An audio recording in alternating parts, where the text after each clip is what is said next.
no ar o bate-papo da construção.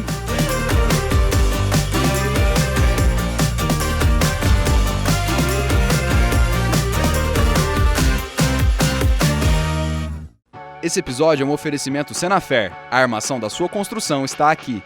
Olá pessoal, nós estamos no podcast da construção e hoje nós vamos falar de um tema sobre economia no início da obra. E para esse tema eu trouxe 3 engenheiros aqui que nós vamos conversar sobre sondagem, que é um item tão importante que começa lá no início da obra. Vou apresentar para vocês o Cristiano, seja bem-vindo. Gustavo, seja bem-vindo. Zé Marcelo, seja bem-vindo à casa aqui do profissional e da construção civil. Eu sou Cláudio Ferreira, arquiteto urbanista. Por favor, Cristiano, se presente. Bom, pessoal, boa tarde. Meu nome é Cristiano Araújo, sou engenheiro civil com especialidade em geotecnia, agente da empresa Laudotec Engenharia, onde trabalhamos ali com sondagens e vários ensaios geotécnicos aí na área da construção. Obrigado. Gustavo? Bom, pessoal, é um prazer estar aqui. Meu nome é Gustavo Rodrigues, sou engenheiro civil com especialização em estruturas. E no meu escritório de projeto, a KS Engenharia, trabalha com toda essa parte de projetos, né, da construção, tudo que abrange ali, todas as disciplinas que precisam acontecer para a construção acontecer. Legal, obrigado. Zé Marcelo. Olá, é um prazer estar aqui nessa oportunidade tão bacana, obrigado pelo convite.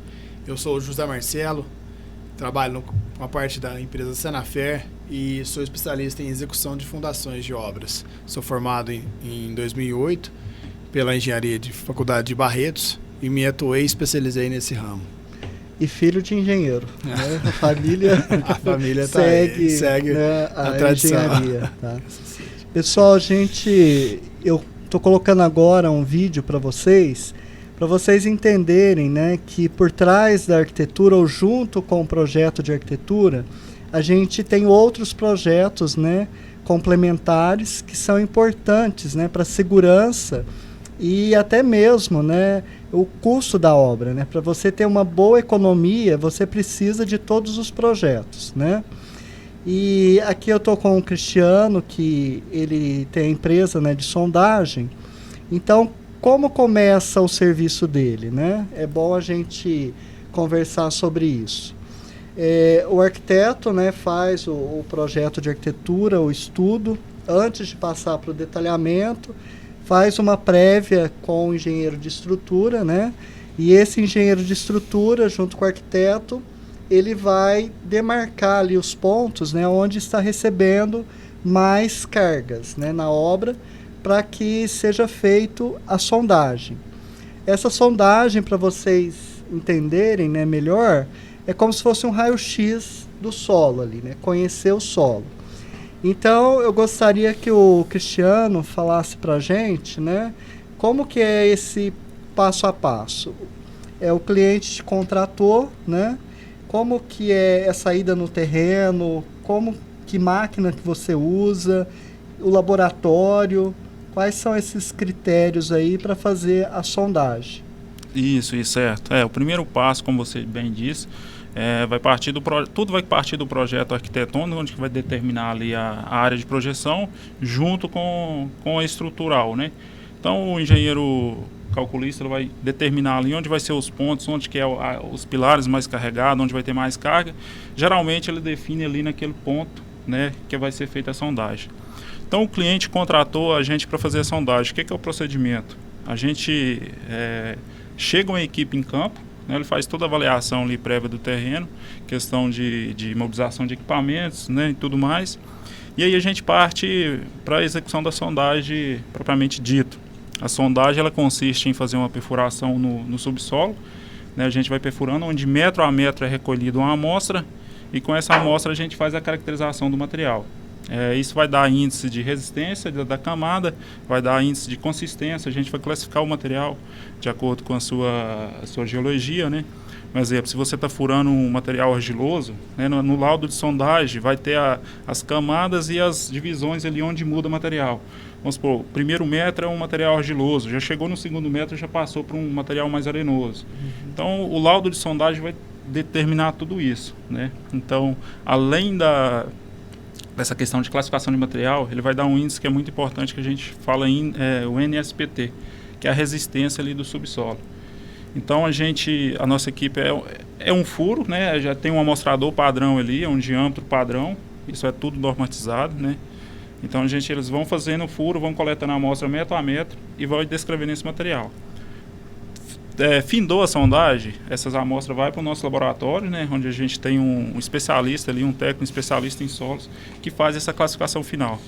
Aí, posterior a isso, a gente faz a emissão do laudo, que é conferido por um engenheiro geotécnico e é entregue para o cliente. Então, assim, o cliente contratou a sondagem, ele vai ter realmente um raio-x ali do subsolo dele, onde ele vai saber a resistência que tem o subsolo, o material encontrado e um fator muito importante também, que é o nível de água.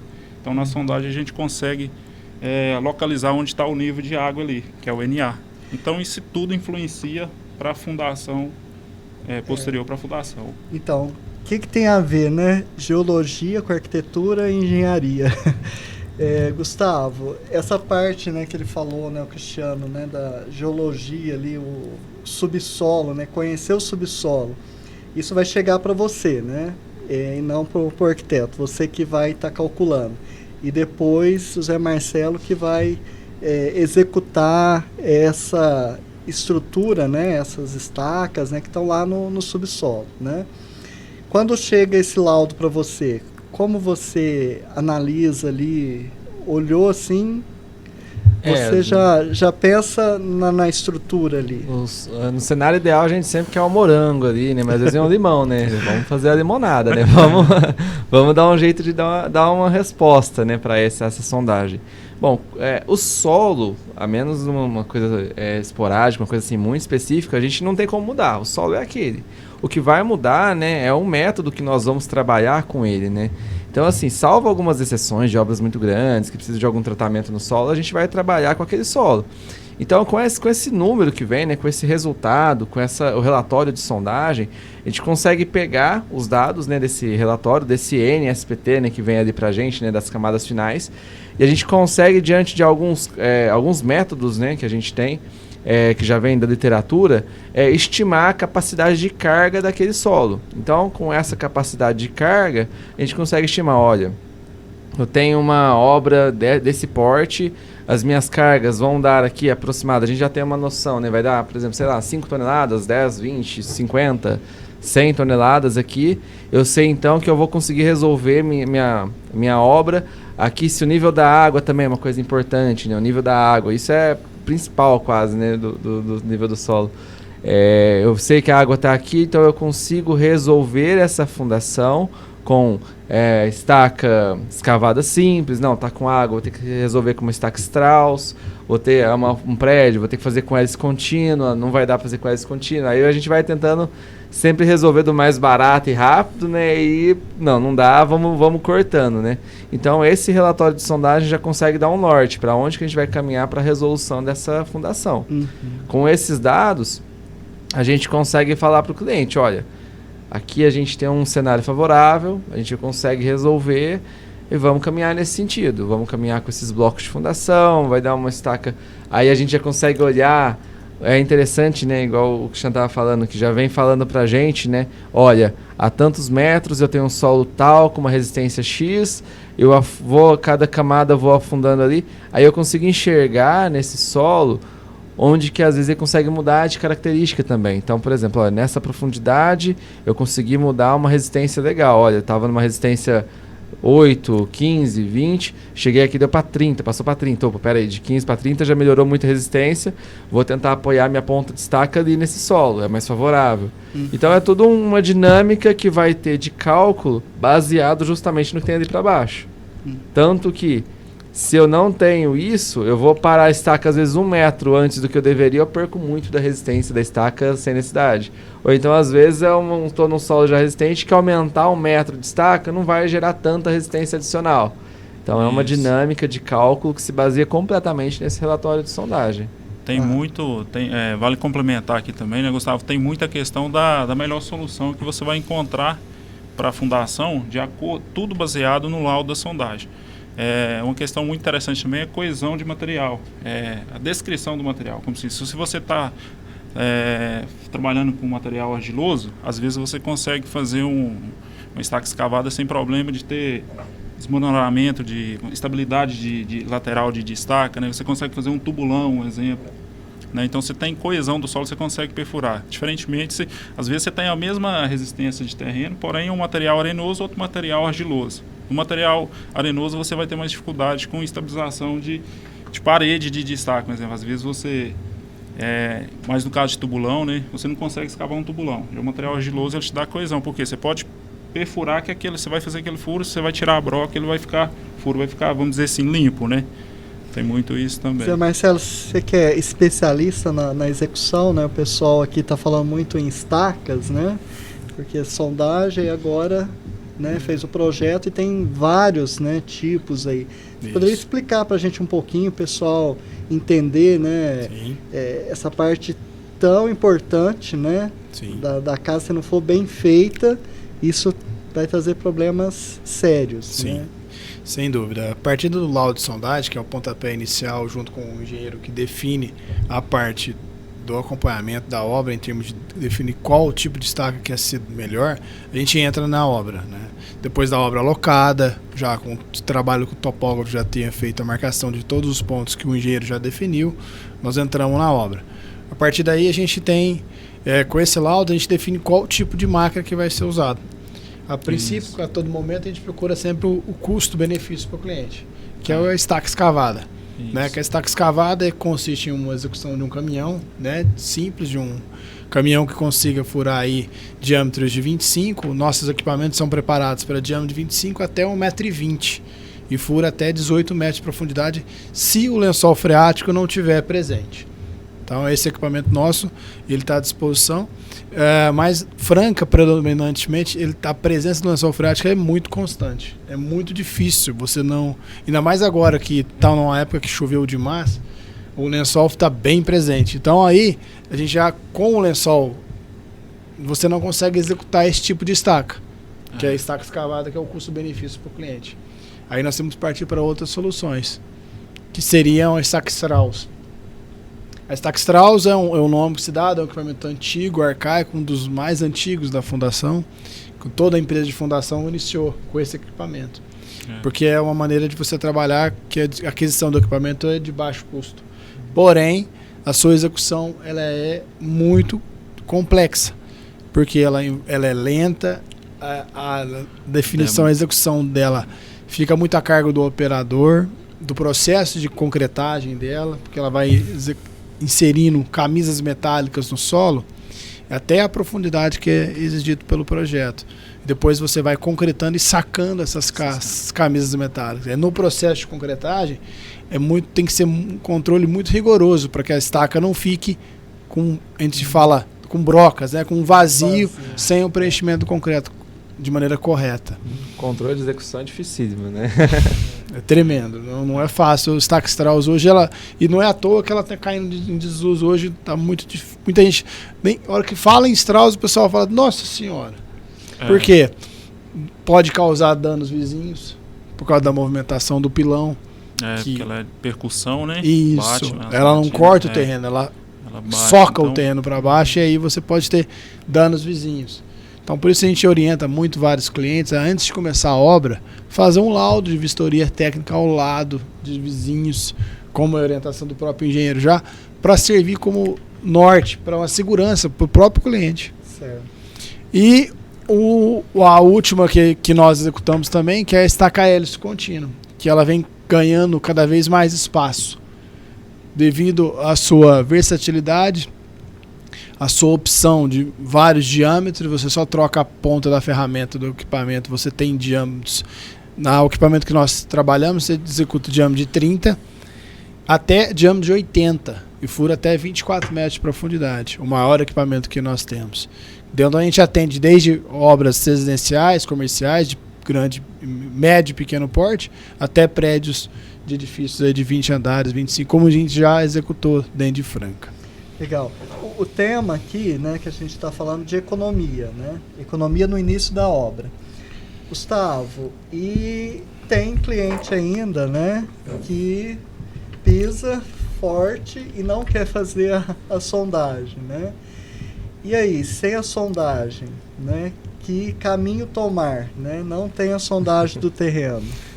Assim, é algo que para quem é do meio, quem trabalha com isso, sabe que é realmente algo inimaginável. Você trabalhar numa obra, às vezes, que é avaliada, sei lá, a construção em 1 milhão, 1,5 milhão, até casas mais simples de 300, 400 mil reais, ou até aquela casinha mais simples ainda, de 100 mil reais. Você economizar na sondagem, você tá, assim, tampando os olhos e correndo na beira do abismo. Porque tem chance de dar certo? Tem, mas a chance de dar errado é muito maior. Um cálculo que a gente pode fazer simples, né? Até não teve uma casa, né, ilustrativa que a gente fez, né? Se você pensa aí 50 estacas, é uma fundação, assim, enxuta de uma casa, né? Se você aumenta 1 metro em cada estaca, você já gastou mais do que com a sondagem. Então, assim... Porque você tem que pensar na perfuração, você tem que pensar no concreto que você está gastando, né? E você imagina o seguinte, se você usou menos 1 metro do que precisava, a patologia pode ter certeza que isso você vai além de todo o custo que você vai ter para tá dando manutenção nisso, o custo de você olhar e lembrar, nossa, não fiz a sondagem, esse custo vai te perseguir, né? Você vai ter que vender a casa e mudar. Agora tem também a questão o engenheiro, por exemplo, eu como engenheiro de estruturas, se eu não tenho a sondagem, é impossível, eu não trabalho dessa forma, eu não vou assumir a responsabilidade por aquela estrutura. Então, assim, eu já não tem como. Eu estou assumindo que estou apoiado toda a minha estrutura em algo que eu não enxergo, que eu não sei o que é. Então, assim, para o engenheiro eu posso até, beleza, calculo para você aqui, mas assim, você sabe que a responsabilidade não é minha. Eu não tenho uma RT, não tenho uma responsabilidade. Não tem. Porque não tem como eu chutar. E aí, quando você vai calcular, não, mas meu vizinho fez dessa forma. Ó, meu vizinho executou com 7 metros. Pode fazer com 7 metros que dá. E não existe essa relação. Porque de terreno para terreno muda. Às vezes no mesmo terreno, até uma situação, a gente já conversou sobre isso. No mesmo terreno, às vezes eu tenho uma sondagem de uma forma aqui, no outro furo dá uma sondagem diferente. Sim. E às vezes precisa de um furo adicional, justamente para ser um tira-teme. Eu não posso ter essas margens, né? Eu tenho que trabalhar com segurança. Então, se eu quero economia, eu tenho que economizar nas coisas certas, não economizar no que me vai dar o norte. Eu caminhar com os olhos vendados não vai me dar economia no projeto. Não, eu tenho que ter o norte, tem que ter meu GPS ali para fazer o melhor caminho. Esse é o GPS, o laudo de sondagem, para eu conseguir economizar. Sem dúvida. E essa questão do lençol freático, né, que é tão importante, né?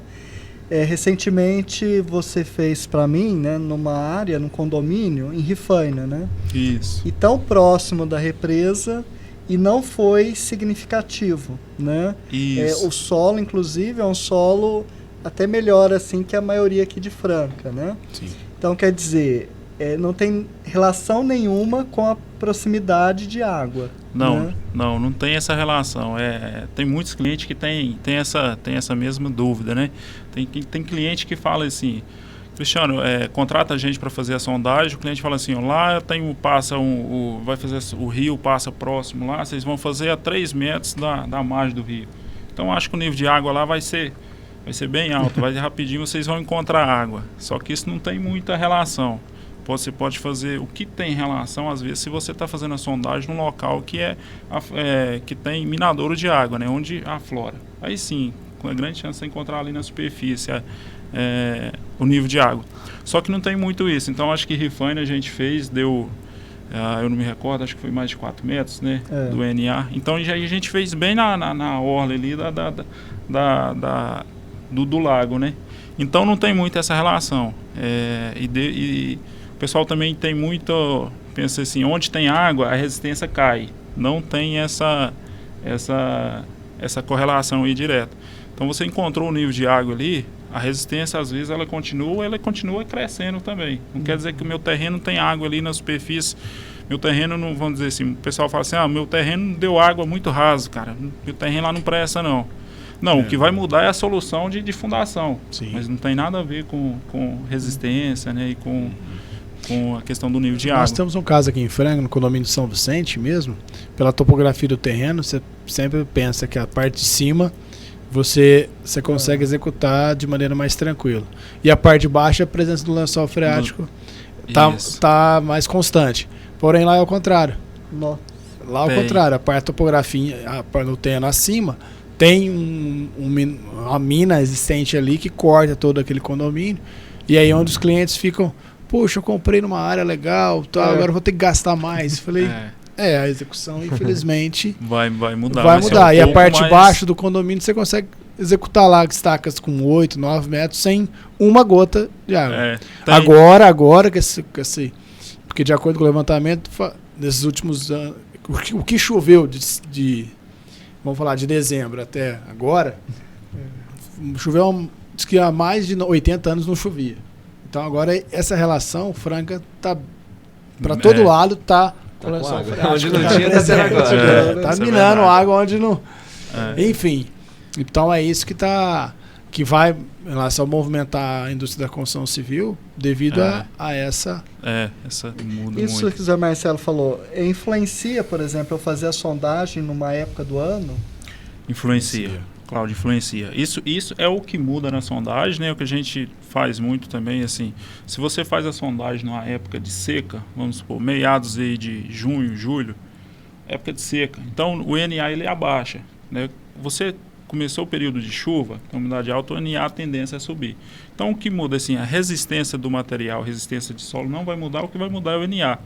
Então, assim, às vezes você faz uma sondagem na época de seca, um exemplo, você não pegou o NA, não deu furo seco, não tinha água ali naquela profundidade onde você parou a sondagem. Aí o cara, não, beleza, ótimo, né? Fez a gente conversando aqui, o cara, não, calculou, vou fazer estaca escavada, comprou o material, só que ele vai executar a obra dele no período chuvoso. Aí o NA subiu. A hora que ele faz o primeiro furo lá, deu água. Opa, deu água. A primeira reação do cliente é ligar para a empresa de sondagem, né? Só que a gente explica isso muito e deixa muito bem claro. O que é importante fazer nesse caso? Se você fez a sondagem na época, no período de seca, e vai executar sua obra no período de chuva, chama a empresa de sondagem, faz mais um furo lá só para confirmar se não teve essa variação do NA. Ele vai fazer um furo lá, não, o NA tá o que não mudou. Não, mudou pouca coisa. Então, consegue calcular. É muito mais... fica muito mais barato para o cliente do que ele mobilizar equipamento em obra. A hora que chegar lá e tem uma surpresa, às vezes o projeto já tudo pronto, né? Tem muitos casos que o pessoal já compra as ferragens, as armaduras da estaca.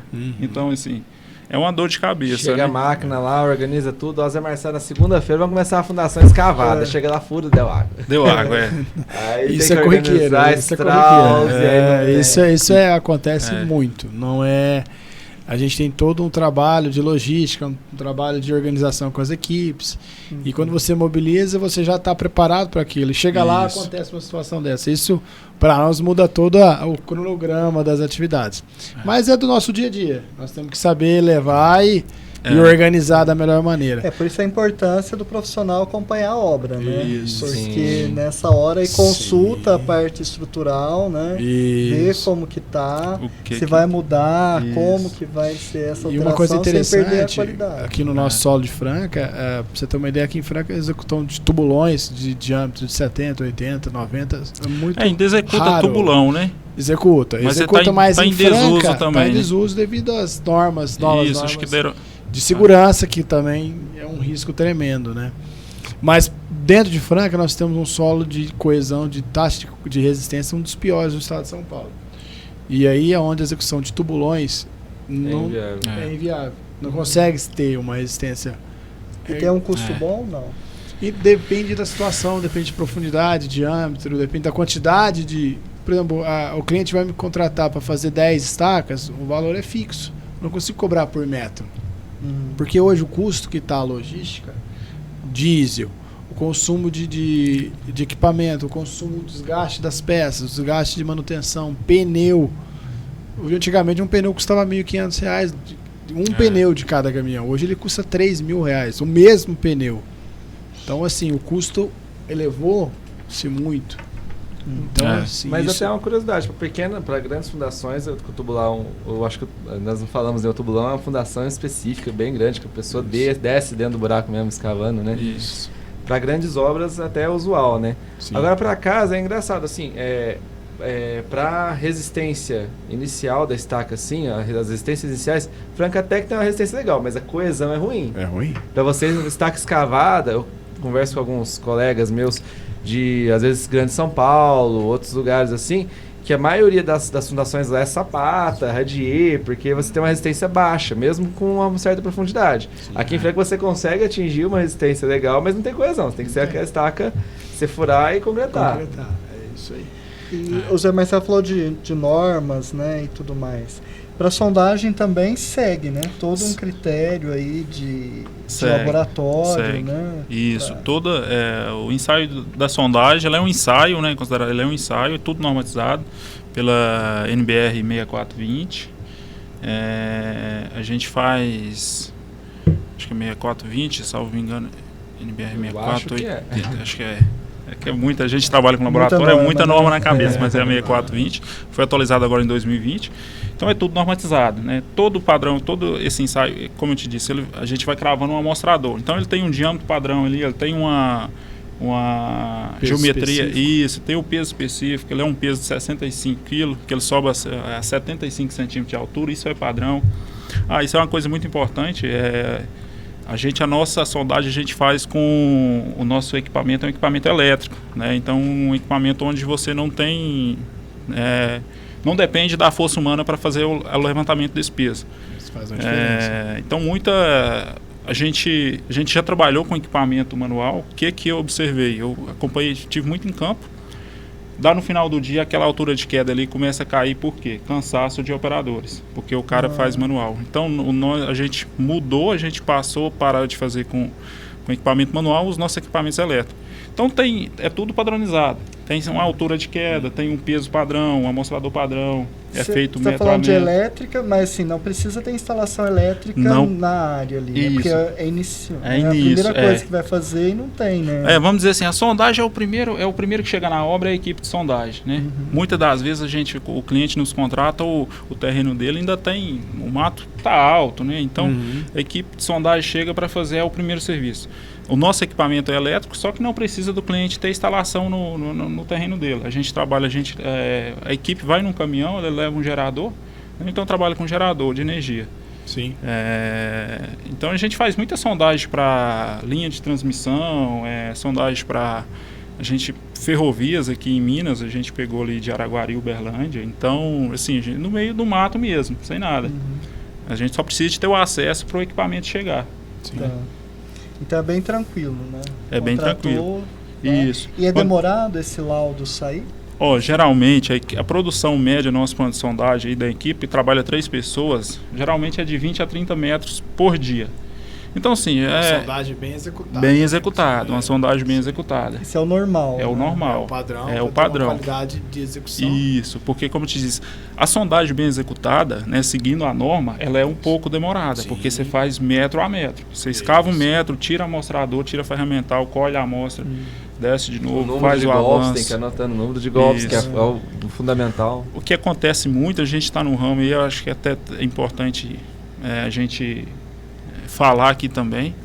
A gente sabe que infelizmente tem muitas empresas que não seguem a norma, né? O cara faz ali, vamos dizer assim, o negócio meio vacalhado. Então, quando você começar a receber laudo ali de produção acima de 30 metros por dia, desconfie dessa sondagem. Porque é muito difícil, por mais que o terreno seja fácil, é muito difícil uma equipe de sondagem produzir mais do que 30 metros de perfuração em um único dia.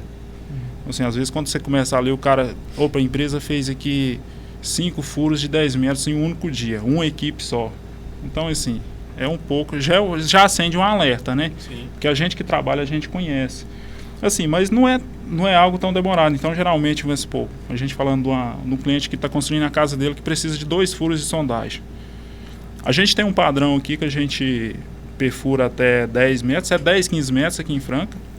É um valor, lógico que se não der resistência, a gente aprofunda mais. Mas assim, então 2 furos aí de 10 metros, 10 a 15 metros, a gente consegue fazer num dia. Aí faz a sondagem num dia, no outro dia as amostras chegam no laboratório, a gente faz essa análise das amostras para classificação final e já fazemos a emissão do laudo em até 2 dias úteis. Então vamos dizer assim, contratou para 2 furos, 3 dias úteis, já está com o laudo da sondagem de mão. já consegue passar para o projetista já calcular a fundação. Tá bom. Pessoal, eu queria que vocês fizessem as considerações finais aí para a gente poder encerrar, né, esse podcast, mas deixando aqui sempre a oportunidade, né, de a gente conversar, explicar melhor nessa parte de estaca, fundação. Tem muita coisa, né, impermeabilização, que a gente vai trazendo aqui para o nosso podcast, o Bate-Papo da Construção. Por favor, Zé Marcelo. Eu acho que esse é um passo importante. A gente precisa melhorar a nossa cultura da nossa indústria da construção civil, baseado nesses laudos da parte técnica, que nós temos que cada vez mais inovar, procurar andar certo desde o começo. Então, o primeiro passo é uma sondagem bem feita, que isso dá o norte para todo o restante da obra, que isso é fundamental. A partir daí as coisas começam certo e vai ocorrer a obra da maneira, no ritmo que tem que ser. Eu agradeço a oportunidade e espero estarmos juntos aí nos próximos bate-papos, e conte conosco, o que precisar na parte de estrutura, execução de fundação, tanto na ferragem armada quanto laje treliçada, concreto usinado. A gente tem uma gama de serviços que pode servir o profissional e ao nosso cliente. Muito obrigado pela oportunidade, viu? Obrigado. Gustavo? Bom, agradecer a oportunidade, né, estar aqui conversando com vocês. E eu acho que eu acho que mais importante assim, é para o profissional que está vendo isso. Às vezes não é um engenheiro, não é um arquiteto, às vezes pode se sentir intimidado, né? Você sempre trabalhou de uma forma, alguma coisa. E não é, né? O conhecimento técnico ele vem para ajudar, vem para auxiliar, para tirar peso das costas do profissional. Né? Não é para colocar mais peso, é para tirar o peso das costas, né? Que está amparado em alguma coisa. A tecnologia está aí tá aí para ser utilizada, né? Então, igual o Zé Marcelo falou que já veio na família de engenheiros, né? Meu pai, o Zé Marcelo conhece, de obra, nasci dentro da obra também, e de vez em quando eu ligo para ele, pai, como é que eu faço isso, né? Que tem algumas coisas executivas que realmente a gente precisa dessa dica do conselho, sempre é bem-vindo, mas sempre aliado à questão técnica, sempre aliado às normas, aos procedimentos, para que de fato a obra possa ser um sucesso, né? A obra possa trazer problemas, a maioria das obras vai acontecer, alguma coisinha, é obra, a execução é complicada, é difícil, não é mil maravilhas, mas quando a gente pode reduzir isso, tirar os custos, reduzir o custo e poder se concentrar naquilo que vai trazer mais benefício, né, eu acho que aí a obra só tem a ganhar, né? Então, agradeço mais uma vez, a gente se coloca à disposição, minha empresa, a Caes Engenharia, trabalhando nessa área de projetos, a gente está à disposição para o que precisar e também para estar aqui de novo no que for necessário. Muito obrigado. Sim, vamos marcar. Obrigado. Cristiano? Bom, eu também agradeço o convite, Cláudio. Eu acho muito importante esse tema, né? Eu acho que é um tema que o pessoal não dá muita relevância, sondagem, né? Mas é como a gente diz que, acho que até o próprio tema do podcast, economia na construção. Então, acho que a partir é o primeiro serviço ali, a partir do laudo de sondagem que a gente vai ter economia, e muitas das vezes a nossa própria cadeia, né, construtiva da construção, às vezes não dá muita importância para a sondagem, principalmente, e o cliente que às vezes que não entende, até por fato dele ser leigo, ele não entende, ele acha que às vezes isso vai ser custo, mas na verdade eu considero como um investimento para a obra dele. Então é um tema bastante relevante, acho que vale a pena a gente sempre trabalhar com esse assunto e conscientizar, né, os profissionais que trabalham na área e assim, é um tema que é importante desde o início até o fim, né? Então eu agradeço o convite, né? Nossa empresa também, a Laudotec Engenharia, está à disposição. Como eu disse aqui, a gente trabalha com equipamentos de qualidade, né? Profissionais treinados, então a gente está aí à disposição para fazer o melhor e para dar qualidade nas obras que a gente está atuando. Agradeço o convite, espero que a gente possa vir conversar mais aqui. Vamos sim.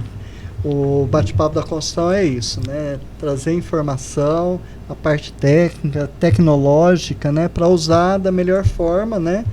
E nada mais justo de estar falando com os profissionais, né? Então, a casa está aberta, é de todos os profissionais da construção civil, né? Agradeço e nós vamos ter outras oportunidades para estar conversando. Vocês, eu agradeço também a oportunidade de estar conversando com vocês, levando informação. E fique conosco nas nossas redes sociais. Obrigado, um abraço. Esse episódio foi um oferecimento Senafer. A armação da sua construção está aqui. Esse foi o Bate-Papo da Construção.